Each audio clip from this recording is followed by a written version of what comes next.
Hi guys, I put a post on this on edibleoasisidaho.blogspot.com, which is my blog, but I wanted to make a video as well because I think that it's really important at this point for our mental health, for our children to, as parents, sit down and have a really open, honest discussion.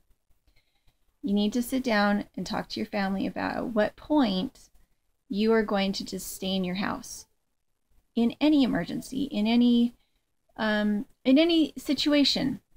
Up here where we are, there's the Teton Dam. Well, there used to be the Teton Dam.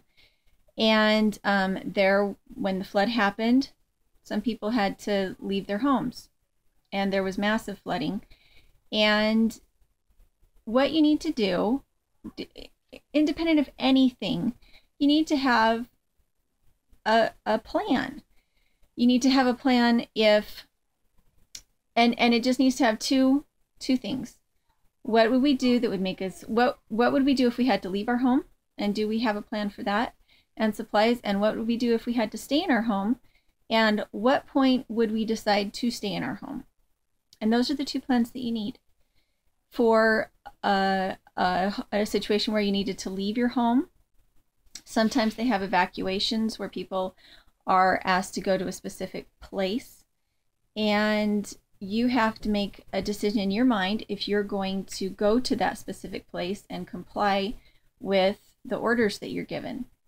For our family, something like vaccinations are toxic, and so if we were ordered by the CDC to go to a place where everybody else was going and receive vaccinations, that would be very serious for us. We would have to do some real personal decision making on that one because we can't receive immunizations. I'm already mercury toxic, and the mercury in vaccinations could kill me. So deciding what your own ideas are about leaving your home. Do you want to have a safe place that is a few miles away that would be on high ground for something like a flood? If there was a terrorist attack that was local, what would you do about that? And I don't think you necessarily need to, is there really any way to really break it down into small things, like what would happen if there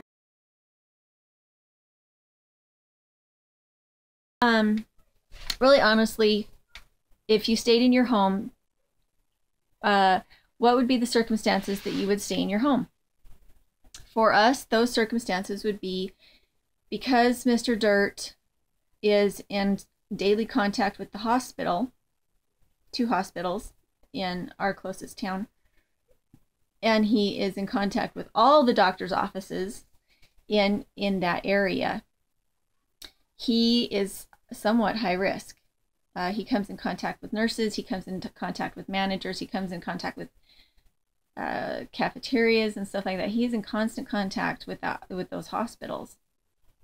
And he already takes, we as a family already take some pretty big precautions with our health in the winter because he has to be outside and running a lot. His health cannot be compromised. I used to take babysitting jobs with young kids, a set of 3 little boys that lived here about a half mile away, and they still had a daycare that they went to, and they still went to public school and a preschool, and these were places that I was running them to because their mom was a nurse, and I babysat for them. And if it had just been me babysitting them, it probably wouldn't have been a big deal. But they had so much exposure to so many other children and so many other environments that are not necessarily hygienic that they kept getting sick. And when they kept getting sick, my family started to get sick. And that was the year that Mr. Dirt had bronchitis for 6 months. Even when we got into the spring and it wasn't cold anymore, he could not shake that bronchitis because we'd have a break of a couple weeks and then he would get sick again because we would get sick again.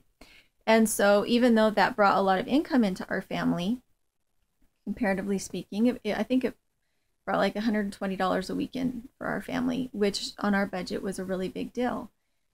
But we made the choice that for the sake of Mr. Dirt's occupation, I cannot expose me and the kids to a lot of young children.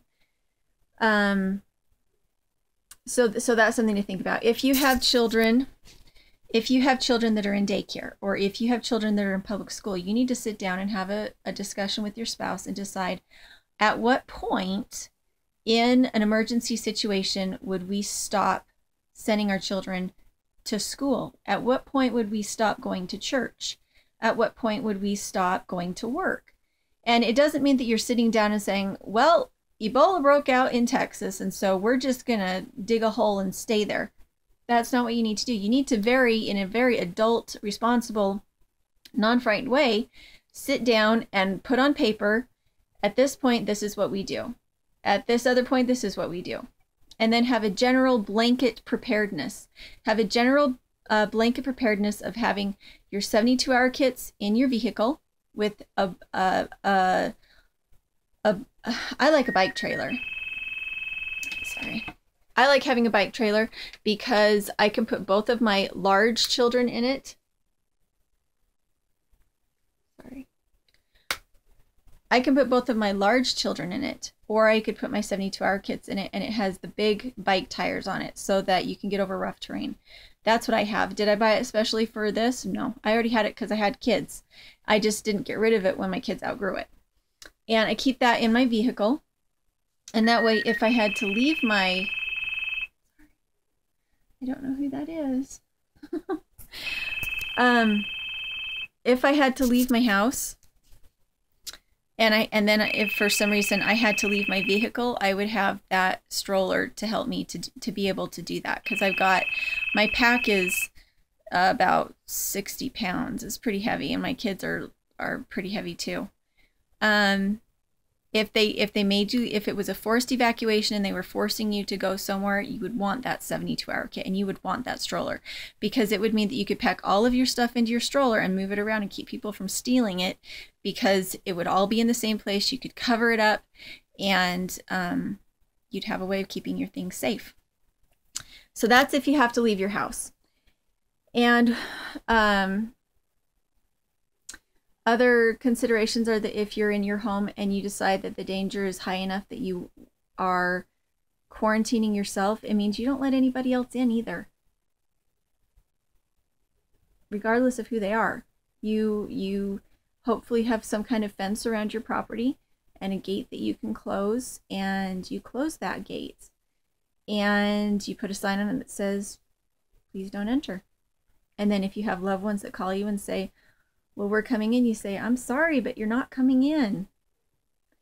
And this would go for any kind, this is not just this situation. This is any kind of situation that is similar to it.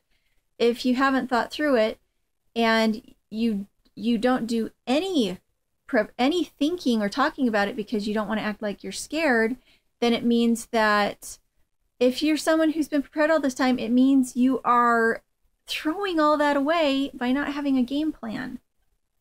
So this is a fearless game plan.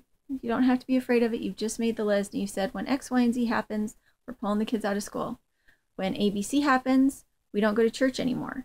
When U happens, or 1, 2, 3 happens, or whatever your list is, then we are going to close this gate and nobody comes in and nobody goes out.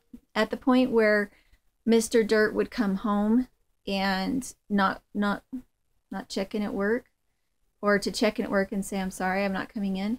At that point, we would just not go anywhere. If it was that kind of a level of quarantine, we would just hunker down and we wouldn't go get groceries at that point anymore, because that's a pretty serious decision to decide not to go into work, regardless of the consequences. Might not have a job tomorrow. That means that you better be taking that's pretty serious. So another thing I wanted to talk about is just parents' carelessness about sick kids in general. The reason I say church is because you go to church and you shake hands and you give hugs and kisses, and you have little kids running around the halls that have drippy noses and they're smearing their slime on everything. I get really frustrated when I see parents take sick kids anywhere. You know, 100 years ago, if you had a sick child, they would stay home until they were well, because 100 years ago, kids died from very small illnesses. And, well, kids don't die anymore from small illnesses, but it's so inconsiderate to go out when you're sick and not to stay home and take care of yourself. So I think in any situation, it's good to evaluate your family and your attitude towards health and wellness. And I don't know. So at this point, we have decided that I guess what kind of brought it home was yesterday when I went in to do that video for the Preparedness store. I was talking to one of the owners, and she mentioned that somebody from Texas had been in her store, and from Dallas, Texas. And we're in Southeast Idaho, and this guy had come for vacation, and they had not just been in Texas. They were on vacation. However, here's somebody from Texas in Southeast Idaho the same week that the second nurse comes down with Ebola. That means that there's, you know, the odds of that, I didn't think were that good. So what are the odds that somebody who's been in Africa is in Southeast Idaho? We had friends in when we lived in Idaho Falls that were in our congregation, and he was from the area where all of these things are happening in Africa. So to me, what this all just really brings it close to me is that a lot of people's disregard for other families, for the people around, as long as my family doesn't get sick, it doesn't really matter, right? How can you think like that? How can you say that whatever sickness you have, it's not a big enough deal to protect the people around you by not going out in public just for a little while, just to make sure? It just kind of drives me crazy. So have a game plan with your family. Decide to have emergency preparedness stuff for leaving your home, and make sure you have emergency preparedness stuff for in your home, and make sure that you have a game plan. Sit down with your spouse and write down at what point you will do what, and it could all just blow over. But isn't it just nice to have that game plan, and to know that you agree with your spouse, and that it's not going to come to a big fight at the end where they're more scared than you are and they're asking you to stay home, and you won't stay home, and you haven't had that discussion. Have the fight out now. Whatever it is you decide, decide it now while supposedly the danger is very minimal.